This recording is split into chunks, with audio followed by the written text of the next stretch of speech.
That's right, it's another Eva video, and if you don't like it, well, I guess you can take it up with the manager. Shinji getting beat up on is just painful to watch. The angel does that arm thing again from the first episode.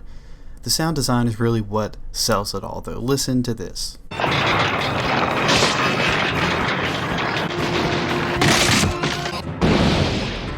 Honestly, it's borderline comedic. Misato screams, "Launch!" and the Eva's shoulders just slump out of the safety locks. He falls flat on his face. Listen to Misato tell Shinji to dodge while the angel is holding him up off the ground by his face. How's he supposed to dodge there?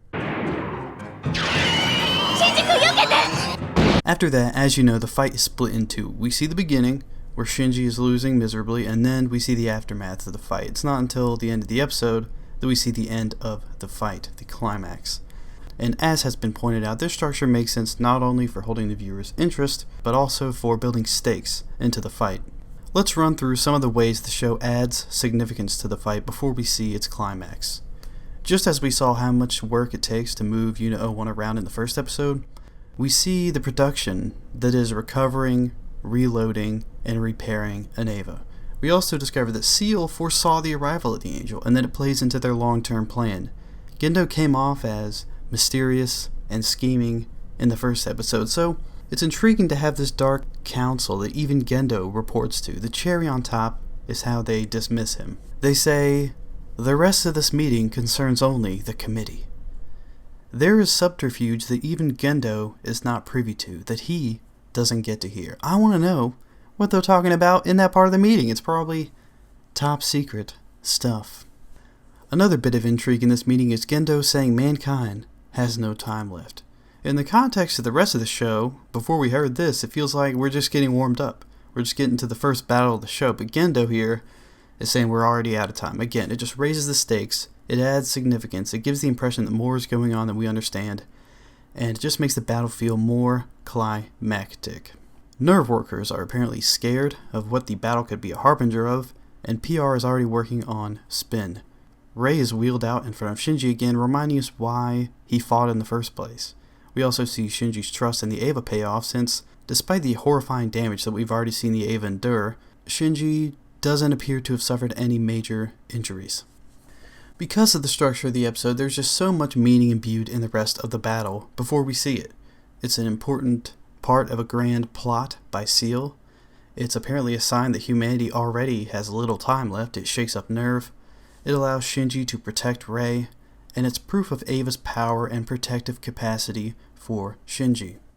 Clever structure aside, this is a great Misato episode. You discover how empathetic Misato is, and how much she cares about Shinji. Let's look at this scene for instance. Ritsuko and Misato are discussing the exciting day Shinji has had.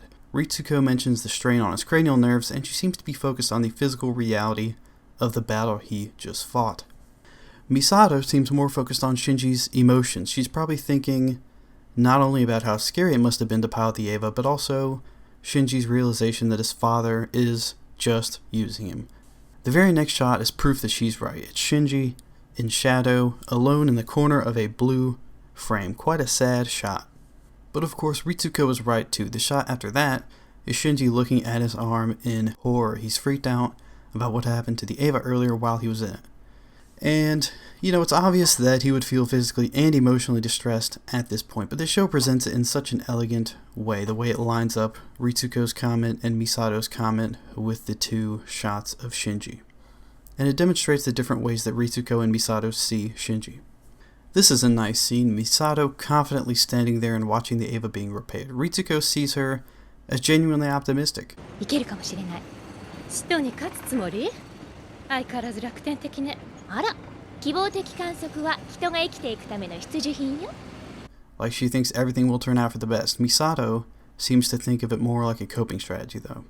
Either way, it goes to show how strong Misato is. Despite her past, which we know if we've seen the show already, she manages to push through with the appearance at least of confidence.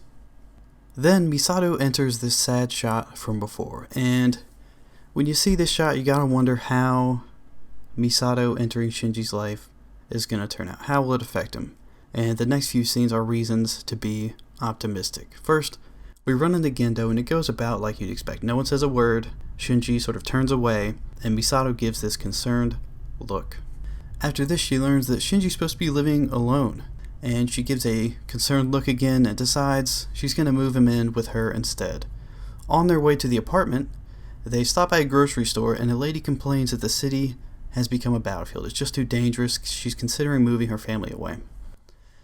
And again, Shinji is visibly upset, and Misato again looks concerned. She decides to take him to a scenic spot overlooking Tokyo 3, and we get one of my favorite scenes in the whole show. I really wish I could just play it here, but unfortunately it's too long to survive YouTube's automated detection of copyrighted material. The scene begins with a close-up of some of the damage on Misato's car from the first episode, which, of course, is just a nice visual reminder of how the two met in the first place. Shinji is amazed as the city rises. It's bathed in the warm light of the sunset, and the music is stirring. You know, Tokyo 3 is a great example of one of my favorite features of the sci-fi genre. Every terrifying revelation about whatever cosmic enemy is matched by humanity stepping up to the plate. The leaps in technology humanity can make are more heartening than the next horrifying thing we learn about the enemy. After the city is risen, here's what Misato says to Shinji. これが首都迎撃専用要塞都市第三新東京市私たちの町よそしてあなたが守った町 As awe-inspiring as I find Tokyo 3 as an emblem of humanity's technological progress, what I find even more worthy of awe is Misato's tremendous empathy. Her actions in this episode are so inspiring. They inspire just as much hope in me about humanity's future as does the technical wonder of Tokyo 3. It's hard not to be hopeful about humanity's chances surviving an existential threat if we have people as strong, as thoughtful, and as kind as Misato. After the battle, Shinji is rattled. He's probably wondering why he's still here, since his father does not seem interested in mending their relationship at all. Gendo doesn't even acknowledge Shinji for his role in the battle, much less thank him or praise him. Misato takes him to see this beautiful sight, his new home, and tells him that he had a part in protecting it. I find this scene extremely moving. Aside from her strength and empathy, we also learn about how Misato likes to unwind. She certainly enjoys her earthly delights. She considers air conditioning mankind's greatest invention. There's a little visual gag before and after they go to get groceries that gives us a little hint of Misato's messiness. And of course, once we get to the apartment, we realize the full extent of it.